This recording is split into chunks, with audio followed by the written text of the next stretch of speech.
नमामि। गुरुर्ब्रह्मा गुरुर्विष्णुर्गुरुदेवो महेश्वर, गुरु साक्षात् परं ब्रह्म तस्मै श्री गुरुवे नमः।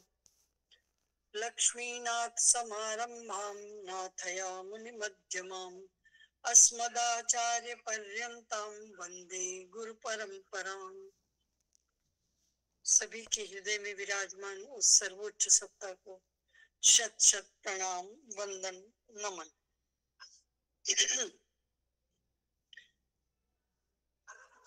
एक प्रश्न पूछा गया था कि रावण ने कुछ कहा।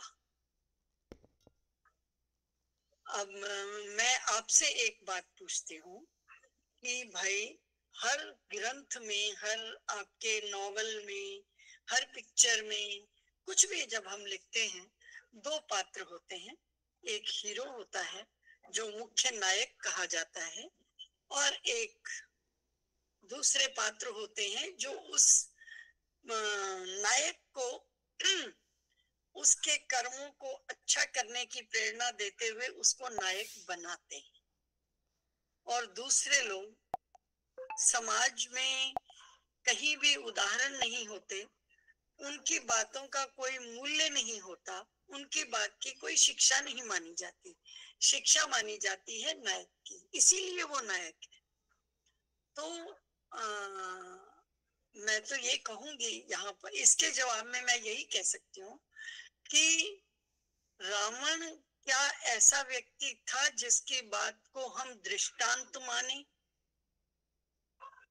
रावण यदि स्वयं में बढ़िया व्यक्ति होता तो अपने ही कुल का नाश तो कोई नहीं करता। आपको हो राक्षस था तो राक्षस तो विभीषण भी था, त्रिजटा भी थी। वो उन लोगों के बीच में रहकर भी कुछ अच्छे थे, और अंत में उनको गति भी अच्छी मिल गई। पथ भ्रष्ट कोई भी हो सकता है, परंतु जो भ्रष्ट पथ पर चलता है उसे हम अपना नायक नहीं कह सकते, उसकी बात को हम मान नहीं सकते। और रही बात रावण की, माना रावण वेदों का ज्ञाता था, बहुत अच्छी बात है, रावण में बहुत गुण थे, और भी अच्छी बात है। लेकिन रावण में जो नहीं था वो उसको उसका स्वयं का अंत करने के लिए बहुत था। जो व्यक्ति स्वयं को नहीं संभाल पाया, जिसके गुरु शिव हो, जिस पर शिव का हाथ हो, तो वो व्यक्ति भी स्वयं से अपना उद्धार न कर पाए, अपने को स्थापित न कर पाए, स्वयं को ऐसी बातों में उलझा कर रखे कि पर नारी का हरण करके ले आए, जिसको एक नारी भी ये कह दे कि मेरे स्वामी के सामने ले आते। अरे बलशाली थे तो मेरे स्वामी के सामने हरण करते। तो उस व्यक्ति की बात, वो तो अपनी बात सीधा करने के लिए कुछ भी कहेगा। जैसे शराबी है, अगर उसको कहो भैया शराब छोड़ दे, इससे ये तो मौत के मुंह में जाना हुआ, धीरे धीरे तुम मौत के मुंह में जा रहे। बोले मुझे भी जल्दी नहीं है, जाना तो सभी को है, मुझे जल्दी नहीं है। अब उसकी इस बात को हम कहाँ तक आप तो वाक्य मान सकते हैं? नहीं मान सकते। रावण ने वही किया है। मंदोदरी जो उसे बहुत अच्छी शिक्षा देने का प्रयास कर रही थी, जो पत्नी का धर्म है, वो कोई, उसने किसी क्षेत्र अनधिकार चेष्टा नहीं की है घुसने की। उसका धर्म है कि जब भी पति किसी गलत रास्ते पर चलने लगे तो वो उसे समझाए, बुझाए, सही रास्ते पर लाए। वो उसका धर्म था। उसको उसके धर्म के पालन को न करने देने के लिए उसने जितनी भी अच्छाइयां थी वो सब बुराइयां करके बता दी, जैसा अक्सर होता है। एक दिन खाना ठीक नहीं बना, तुझे तो आता ही नहीं बनाना। अरे नहीं आता तो रोज कैसे खाते हो भाई? और आज ही ऐसा क्यों कह रहे हो, रोज कहा करो। पर ये हमारा स्वभाव है, हम कभी भी स्वयं को छोटा नहीं देखना चाहते। और जब हम छोटा नहीं देखना चाहते तो खुद ऊंचा बढ़ने के बजाय दूसरे को वहां से काट देते हैं। हम जहां होते हैं उससे ऊंचे नहीं होते, हम दूसरे को काट के कहते हैं ले अब तुम मुझसे छोटा हो गया। तो वस्तुतः क्या हम इस तरह करने से छोटे हो जाते हैं? नहीं होते। मंदोदरी कभी छोटी नहीं हुई। जब अगर आपने ध्यान दिया हो, जब पूरी रामायण पूरी हो जाती है और मंदोदरी बाद में युद्ध स्थल में जाती है अपने पति के शव के पास, या तो उस समय राम पीछे मुड़ के देखते हैं और खड़े हो जाते हैं और बिल्कुल सर झुका लेते हैं कि मैंने इन देवी के पति को मारा। तो उसने कहा कि इसीलिए आप राम हो। एक मेरा पति था जो पर स्त्री को देखकर अपने घर ले आया, और एक आप हैं जिसने जीता है, मैं उसकी संपत्ति हूं ना जिसको आपने जीत लिया, फिर भी आप मुझे माता का दर्जा दे रहे हैं, इसीलिए आप राम हैं। इसीलिए हम रावण के इन वाक्यों को आप्त वाक्य नहीं मानते और रावण के इन वचनों को कान नहीं धरते। ये शराबी की उस बात की तरह है कि वो ये कहता है कि मुझे तो मरने की जल्दी है ही नहीं। मरना तो तूने भी है, मैंने भी है, और मुझे मरने की जल्दी नहीं है, ये पक्का है। तो ये धीरे धीरे मौत की तरफ बढ़ रहा हूँ तो अच्छी बात है, तुम तो जल्दी जल्दी जा रही हो, मैं तो धीरे धीरे ही बढ़ रहा हूँ। तो ऐसा कहने वालों को तो कुछ कह नहीं सकते, हंस सकते हैं, उसकी तर्कशीलता पर चकित हो सकते हैं और ये सोच सकते हैं कि ज्ञान तो था लेकिन उसकी कुशलता कहाँ थी। जैसे किसी के मोबाइल में से किसी ने सारा पैसा हड़प कर लिया, कुशलता तो है भाई, वो कुशलता हर किसी में है ही नहीं। हम तुम अपने ही पैसे बैंक से निकालने होता है तो बच्चों को देते हैं, भाई जरा ये ट्रांजैक्शन कर दे, अपने से नहीं होती अब तो। और वो कितना कुशल है व्यक्ति, वो दूसरों के अकाउंट से ही निकाल लेता है। बस वो उस कुशलता और दूसरी कुशलता में जो अंतर है, रावण के वाक्य वहीं तक हैं, उसके आगे उसकी कोई कीमत नहीं है। बिल्कुल ठीक, बिल्कुल ठीक है जी, बिल्कुल ठीक है, थैंक यू। मैंने कहा ना कि कोई भी वाक्य आप कहीं भी देखें, तीन तरह से उसको देखें। कहा किसने है, वो व्यक्ति क्या सुनने लायक है, पहली बात। नंबर दो, अगर किसी ने कुछ कहा है और वो कोई अच्छा वाक्य है, किसी अच्छे व्यक्ति के द्वारा कहा गया है, तो उसके आगे और पीछे का प्रसंग देखें कि उससे पहले क्या कहा गया, यानी किस परिप्रेक्ष्य में वो वाक्य आया, फिर उसके बाद क्या कहा गया। जो हमारे पिछले प्रश्न के उत्तर के में था कि उसमें युगों की स्थिति बताई गई थी। तो ऐसे अगर हम आगे पीछे देखें तो हम इन सभी प्रश्नों का उत्तर सही प्रकार से पा सकते हैं। चलिए, ये तो रहा हमारी शंका का निवारण। वैसे आज इस शंका का निवारण शायद इस श्लोक में भी हो जाता, पर चलो, वो प्रश्न का उत्तर था, वो अपनी जगह, और हमारा 5वां अध्याय अपनी जगह। न कर्तृत्वम न कर्माणि लोकस्य सृजति प्रभु, न कर्म फल संयोगम स्वभावस्तु प्रवर्तते। और कहते हैं कि परमेश्वर मनुष्यों के ना तो कर्तापन की, ना ही कर्मों की, ना ही कर्म फल के संयोग की रचना करते हैं।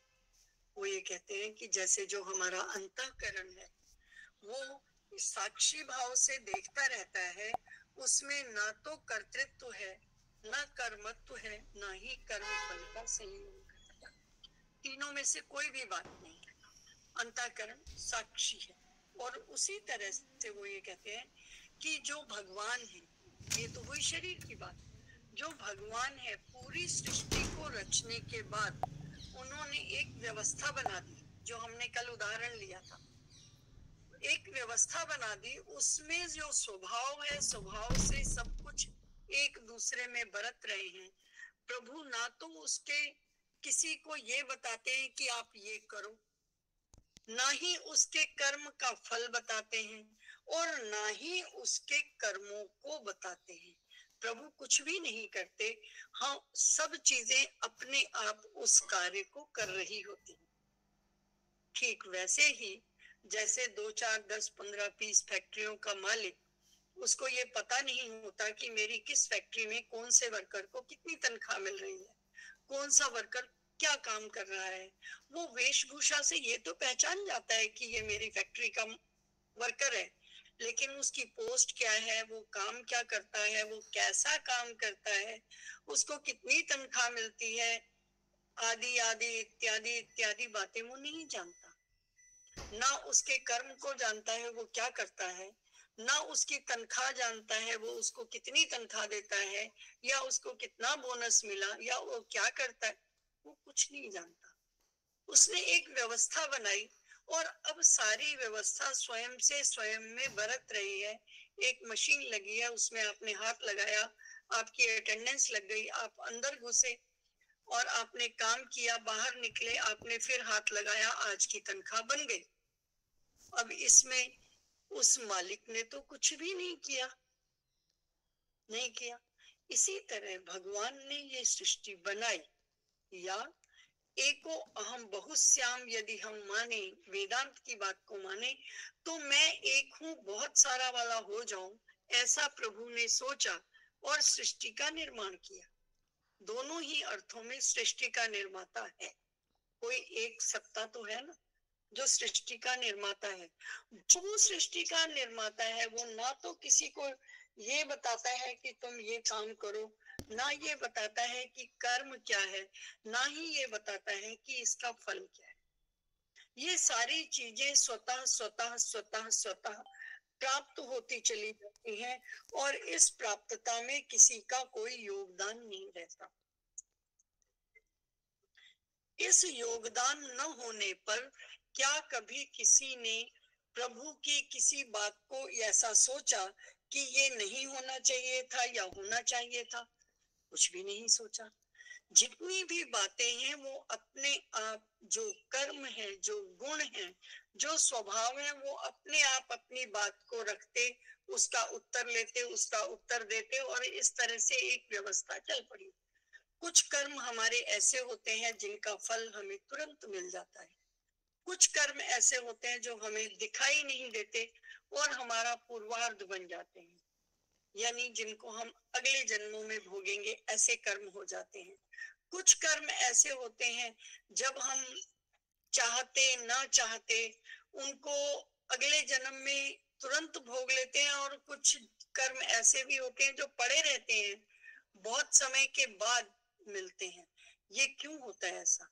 ये हमने पहले भी देखा कि ऋतु आने पर, समय आने पर ही फल लगा करता है। आम का फल जो व्यक्ति, कहा जाता है कि जो व्यक्ति बोता है वो नहीं खाता, ये हम हमेशा परोपकार में ही खाते हैं, यानी हमारे बाप दादा परदादा ने फल लगाया, पेड़ लगाया और हमने खाया।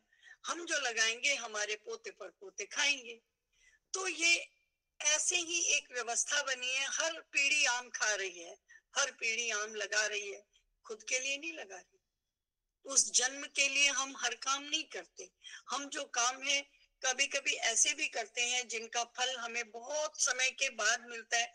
हम भूल भी जाते हैं कि ये कर्म हमने कब किया, और जब हम भुगतते हैं उन कर्मों को तो हम कई बार ये भी कहते हैं, अरे हमने इस जन्म में तो ऐसा कुछ भी नहीं किया।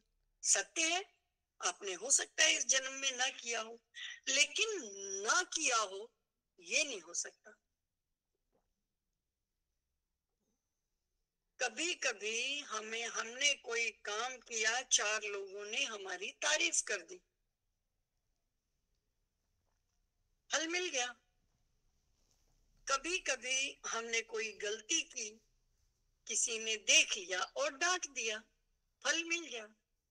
कभी कभी हम कोई बहुत अच्छा काम करते हैं, कोई भी तारीफ नहीं करता।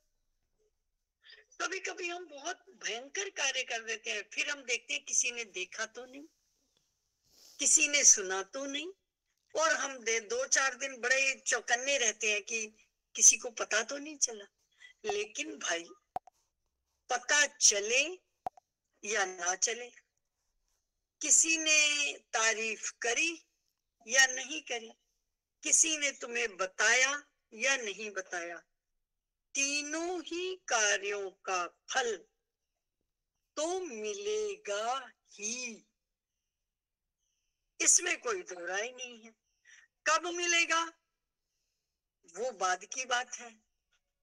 कभी कभी हम ऐसे होते हैं ना, आज ये काम नहीं नहीं कल कर लेंगे, भाई आज कर लो, आपने कहा था कल, नहीं 2 दिन बाद करेंगे, 2 दिन बाद, हफ्ते बाद करेंगे, और ठीक है कर लेंगे भाई। इसी तरह से हम अपने कर्मों को आगे भी निपटाते जाते हैं, आगे के लिए जोड़ते जाते हैं, और कुछ कर्म होते होते होते होते हमारा प्रारब्ध बन जाते हैं। जब हम ये कहते हैं अरे वो व्यक्ति वास्तव में संत रहा होगा, कोई भूल होगी जो इस दुनिया में आ गया, वो इस दुनिया का था नहीं, प्रारब्ध कर्मों का संयोग है।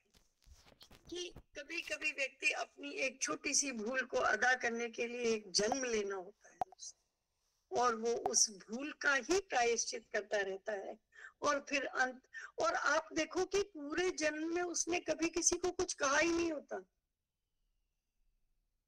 कुछ भी नहीं किया होता उसने, और बस वो अपना वो भोग के चला जाता है। आप सोचो कभी कि अरे इस व्यक्ति ने कभी किसी से कुछ मांगा ही नहीं, कभी किसी से कोई शिकायत ही नहीं की, इसने कभी किसी व्यक्ति को कुछ अपशब्द ही नहीं कहा, इसने कभी किसी के लिए कुछ सोचा ही नहीं। कैसा व्यक्ति था, कैसा अच्छा जीव था, ये निरापद था दुनिया के लिए, कि कभी इसने कहा होगा मुंह से तो अच्छी बात कही होगी, वरना चुप ही रहा। ये तो कभी किसी के तेरे मेरे में था ही नहीं, हम कहते हैं ना ऐसा। तो ये हमारे प्रारब्ध कर्मों का फल है, परिणाम है, कि हम कभी कभी ऐसा जीवन जीने के लिए भी इस धरा पर आते हैं, और इस धरा पर आते ही हमारा वो प्रारब्ध कर्म आरंभ होता है, उसको भोगते ही चल देते हैं, और हम कहते हैं अरे बड़ी छोटी उम्र में चला गया, अच्छा था ना भगवान जी ने बुला लिया। हर व्यक्ति अपने कर्मों के साथ, अपने श्वास के साथ आता है, और वो उसके अपने ही कर्मों का परिणाम है, भगवान जी इसमें कुछ नहीं करते। वो यही कह रहे हैं न कर्तृत्व, ना तो उनका कोई कर्तृत्व है, न कर्माणि, और कर्म भी नहीं, और ना ही कर्म फल का संयोग। ये तीनों ही बातें, इन तीनों से प्रभु निर्लिप्त हैं, प्रभु इन तीनों में ही नहीं है। ये तो स्वभावस्तु प्रवर्तते, ये स्वभाव ही स्वभाव में वर्तते रहते हैं। स्वभाव से हम खा लेते हैं, स्वभाव से हम पी लेते हैं, स्वभाव से हम वस्त्र पहन लेते हैं, स्वभाव से हम व्रत लेते हैं, लेकिन इसका प्रभु से कोई लेना देना नहीं है, इसका हमारे अंतःकरण से भी कोई लेना देना नहीं है। वो मात्र देखता है, दृष्टा है, उसको तनख्वाह कम मिली, उसको ज्यादा मिली, उसने काम ज्यादा किया, उसको तनख्वाह नहीं मिली, या ज्यादा मिली या कितनी मिली, उसके बारे में वो कुछ भी नहीं जानता। ये एक व्यवस्था है, उस व्यवस्था के तहत जितना आप कर्म करते हैं उसका आपको परिणाम भोगना होता है, उसका आपको फल मिलता है। आप जाने या ना जाने, कोई देखे या ना देखे, हर कर्म का परिणाम आपके साथ रहता है। कुछ प्रारब्ध हो जाता है, कुछ उसी समय मिल जाता है, कुछ कालांतर पर मिल जाता है। 3 तरह के कर्मों के साथ हम जीते, और ये फल का संयोग हमारे कर्म करते ही आ जाता है। जैसे ही हम कोई बीज बोते हैं, फल तो उसी बीज के अंदर ही है। समय लगता है कि वो कब पेड़ बनेगा, कब उसमें फल आएगा। कोई आप चीज बोते हो, 2 महीने के अंदर या हफ्ते 10 दिन में ही धनिया तो उग ही जाता है। पालक उगने में थोड़ा और समय लेती है, बैंगन उगने में थोड़ा और समय ले लेता है, आम उगने में कई बरस ले लेता है, और कुछ फल ऐसे भी होंगे जो और भी अधिक समय लेते होंगे। तो इसी तरह हमारे कर्मों के परिणाम हैं जो हम स्वयं बोते हैं, और समय आने पर, ऋतु आने पर उसका हमें फल मिलता है। अच्छा बुरा कैसा भी हो, लेकिन फल अवश्यम भावी है, इसको कोई टाल नहीं सकता, फल तो मिलेगा ही। और इसी के लिए कहते हैं, जो साधक समस्त कर्मों को, कर्म फलों को भगवान को अर्पण करके और कर्म फल से अपना संबंध छुड़वा लेता है, वो व्यक्ति प्रभु को पा जाता है। क्या कहा? न दत्ते कस्यचित् पापम, न दत्ते कस्यचित् पापम, न चैव सुकृतम विभुः, अज्ञानेनावृतं ज्ञानं तेन मुह्यन्ति जन्तवः।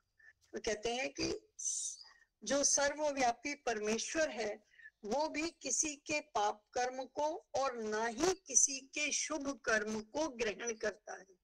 वो किसी का कोई फल नहीं लेता, वो किसी के किसी कर्म को नहीं लेता, परंतु अज्ञान के द्वारा ज्ञान जो ढका हुआ है, सभी अज्ञानी मनुष्य उसी से मोहित रहते हैं। ये बात हमने दूसरे अध्याय में सीखी थी कि प्रकाश कहाँ है, अंधेरा कहाँ है? जहां प्रकाश नहीं है। कोई अंधेरा ढूंढने लगे, मोमबत्ती लेकर आप कहो कि मैं अंधेरा ढूंढता हूं, कहाँ है? ढूंढ सकते हो? नहीं ढूंढ सकते। क्या कोई ये कह सकता है चलो आज अज्ञान प्राप्त करने चले? आप ज्ञान प्राप्त कर सकते हो, अज्ञान नहीं प्राप्त कर सकते, क्योंकि अज्ञान है ही नहीं। कुछ प्राप्त करने के लिए कुछ होना आवश्यक है। अज्ञान कुछ है ही नहीं, जहां ज्ञान नहीं है वही अज्ञान है। सूरज चढ़ा हुआ है, सूरज उगा हुआ है, उसके आगे बादल का टुकड़ा आ गया, आप कहो सूरज छुप गया, क्या सूरज छुप गया? नहीं, एक बादल आ गया, बादल हटा, फिर से उजाला हो गया। तो सत्ता किसकी है? ज्ञान की। इसीलिए ज्ञान को हम प्राप्त कर सकते हैं। अज्ञान को कोई ढूंढने चले तो ढूंढ नहीं सकता। हम कहे चलो चलो चलो आज अज्ञान को देखते हैं, अज्ञान के, चलो अज्ञान प्राप्त करने चले, क्या प्राप्त करेंगे? कौन देगा? जहां ज्ञान नहीं है अज्ञान वहीं, जहां उजाला नहीं है वहां अंधेरा है। अगर मैं कहूं टॉर्च लेके कहूं चलो अंधेरे को ढूंढने चले, तो टॉर्च अंधेरे को नहीं ढूंढ सकती, क्योंकि अंधेरे की सत्ता ही नहीं है। जहां प्रकाश नहीं है वही अंधेरा है, जहां ज्ञान नहीं है वही अज्ञान है। तो ये कहते हैं कि ज्ञान ढका है अज्ञान से। इसी बात को हमारे केनोपनिषद या कठोपनिषद, किसी एक उपनिषद में कहा है, केनोपनिषद में शायद होगा, अपि सुवर्णमयेन पात्रेण सत्यस्यापि हितं मुखम, कि हिरण्यमय पात्र से एक तेज ज्ञान के आवेश के अंदर सत्य का मुख ढका हुआ है, यानी अज्ञान ने ज्ञान को ढक रखा है। अज्ञान के हटते ही ये ज्ञान प्रकाशित हो जाएगा।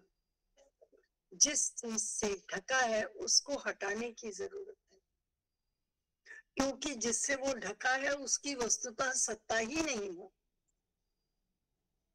क्योंकि ज्ञान नहीं है इसलिए हम उसको अज्ञान कह देते हैं, लेकिन अज्ञान में भी ज्ञान है।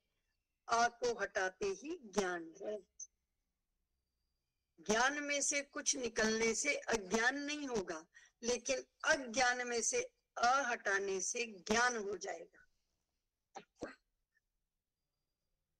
और इस ज्ञान की सत्ता को जानना, जानना वैसा ही है कि जैसे प्रभु को प्राप्त करना। क्या हम कभी ये हम कहते हैं चलो प्रभु को खोजें, वास्तव में हमें प्रभु खोजने हैं? प्रभु तो हमारे पास है ही, इसके ऊपर के सारे आवरण हटाओ। जितने हम कहते हैं, हम एक उदाहरण देते हैं कि जिस समय बच्चा अपने माँ के गर्भ में होता है उस समय वो ज्ञानी होता है और वो प्रभु का ध्यान कर रहा होता है, प्रभु के निकट होता है, या यूं कहो दुख में होता है और दुख में प्रभु की याद करता है। संसार में आज तक यदि देखा जाए, पूरा आप साहित्य उठा लो तो किसी ने आज तक दुख मांगा नहीं है। एक उदाहरण हमारे शास्त्रों में आता है, सिवाय एक उदाहरण के, कि जब कुंती ने भगवान से दुख मांगा था तो कुंती को भी भगवान ने, और आप ये देखो कब मांगा है, जब भगवान साक्षात उनके सामने खड़े हैं। तो इस जवाब क्या था, उन्होंने ये कहा कि मैं जब भी मैं दुख में होती हूँ तो मेरे पास आप होते हो प्रभु, मुझे इसलिए दुखी चाहिए। जो सुखी हैं, वास्तव में सुख वहां है जो हम कल बात कह रहे थे, हम सुख शांति मांगते हैं, हमें शांति का सुख मांगना चाहिए। क्योंकि जब हम दुखी हैं, जब दुख हमारे पास है तो प्रभु भी हमारे पास है, क्योंकि हम उस दुख को सहने की हिम्मत नहीं रखते, प्रभु ही उस दुख को सहने की हिम्मत देते हैं। तो वो कहते हैं कि मुझे तो दुख ही दे दो, क्योंकि तब तुम हमेशा मेरे पास रहोगे। जब भी मुझ पर दुख आया, जब मुक्ति आई, तो प्रभु तुम्हारे अलावा तो कोई था ही नहीं मेरे पास।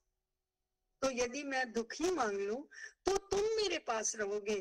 कालांतर में उसने दुख नहीं मांगा, उसने प्रभु का साथ मांगा है। वास्तव में यदि द्रौपदी की इस बात को देखा जाए तो उसका अर्थ ये कहीं नहीं था कि मुझे दुख मिल जाए। वो दुख को जानती ही नहीं है। उसको पता है जब प्रभु है तो सब दुख उनके हैं।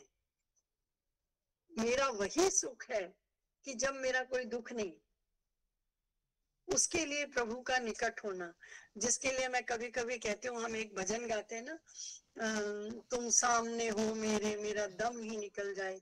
तो मुझे अंदर से कुछ होता है इस वाक्य को सुनते ही। मैं कहती हूँ, तुम सामने हो मेरे, मन चरणों में लग जाए। अरे जब साक्षात आप मिल गए तो मैं आपसे कुछ और मांगू क्यों? आप ही को ना मांगू, और उस पर भी आप मुझे कह रहे हो मांग, फिर मांगना ना आए, फिर दूसरा जन्म मांगा जाए, काहे? प्रभु को मांगने के बाद तो वहां से कोई वापस आता ही नहीं। ततो वाचो न निवर्तन्ते अप्राप्य मनसा सा।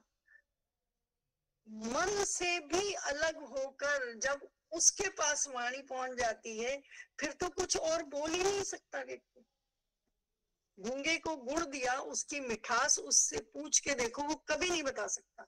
इसी तरह जो प्रभु को पा जाएगा वो प्रभु का वर्णन करने यहाँ नहीं आएगा, वो प्रभु का हो जाएगा, प्रभु को प्राप्त कर लेगा, प्रभु में समा जाएगा। फिर वो उससे अलग नहीं, क्योंकि ये गली इतनी छोटी है, इतनी संकरी है कि जिसमें दो लोग आ ही नहीं सकते, या मैं रहूंगा या तुम रहो। जहां से हमारी गीता शुरू हुई थी, माम काह पांडवाश्चैव, मेरे और पांडु पुत्रों ने क्या किया, मेरा और तेरा। और भगवान कहाँ ला रहे हैं, हमारा, प्रभु का। प्रभु के पास। अभी तक हम ज्ञानेंद्रियों, कर्मेंद्रियों और मन की बात कर रहे थे, अब हम अंतःकरण की बात कर रहे हैं, जहां प्रभु है। और उन प्रभु के पास मात्र ज्ञान है। हम अज्ञान को लेने नहीं जाते, हम अज्ञान को हटाते हैं। किससे? ज्ञान से। हटाते हैं, ज्ञान तो वहां है ही। उसी तरह से हम स्वयं परमात्मा हैं, क्योंकि सब जगह सर्वत्र मयि पश्यति, यो माम पश्यति सर्वत्र सर्वत्र मयि पश्यति।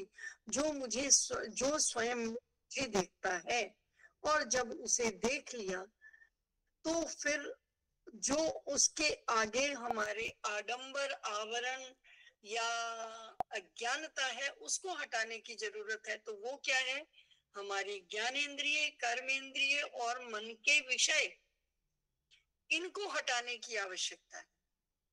इनको हटाने के बाद तो हम अंतःकरण के पास पहुंच जाएंगे, और वो तो स्वयं साक्षात स्वयं है, जहां शांतिन आपनोति, जहां शांति प्राप्त हो जाती है। परम शांति कहाँ है? प्रभु के पास। और जब प्रभु में और मुझ में द्वित्व की भावना न रह जाए, माम का पांडवा न रह जाए, तो प्रभु का मिलन है, और कुछ है ही नहीं। बस मैं और तेरा के बीच के जितने काम, क्रोध, लोभ, मोह, मद, मत्सर, अहंकार, ये जितने भी 13 तरह की चीजें प्रभु ने बताई, पांचवें अभी पीछे बताया था, 5वें अध्याय में ही था, ये था ना, हाँ, 8वें और 9वें श्लोक में, नैव किंचित करोमि इति युक्तो मन्येत तत्वत् पश्यन्, देखता हुआ, शृण्वन्, सुनता हुआ, स्पृशन्, छूता हुआ, जिघ्रन्, सूंघता हुआ, अश्नन्, खाता हुआ, गच्छन्, जाता हुआ, स्वपन, स्वप्न देखता हुआ, श्वसन, श्वास को छोड़ता हुआ, प्रलपन, बोलता हुआ, विसर्जनन, छोड़ता हुआ, नोन्मिशन, आंख को खोलता और बंद करता, निन्मिशन, इंद्रियाणि इंद्रियार्थेषु वर्तन्त, इंद्रियां ही इंद्रियों में वर्त रही हैं। ये जो इंद्रियां इंद्रियों में बरत रही हैं, इनको छोड़ो, ये करते रहने दो इनको अपना काम। कहीं ये नहीं कहा है कि कर्म छोड़ दो, कहीं ये नहीं कहा है धरा छोड़ दो, कहीं नहीं कहा कि गृहस्थी छोड़ दो। हर कार्य को अपनी जगह होने दो, इंद्रियों को इंद्रियों में बरतने दो, ये कहा है। हर कार्य को करते हुए बस खाली सुबह उठो, प्रभु का नाम लो, प्रभु का कार्य करो, बस। इन दो बातों में सारा तथ्य मैं तक पहुंचा। शांतिम आपनोति, इन दो बातों को करने से सारे कार्य को करते हुए भी आप शांति में रहेंगे। श्री कृष्ण गोविंद हरे मुरारी, हे नाथ नारायण वासुदेव, श्री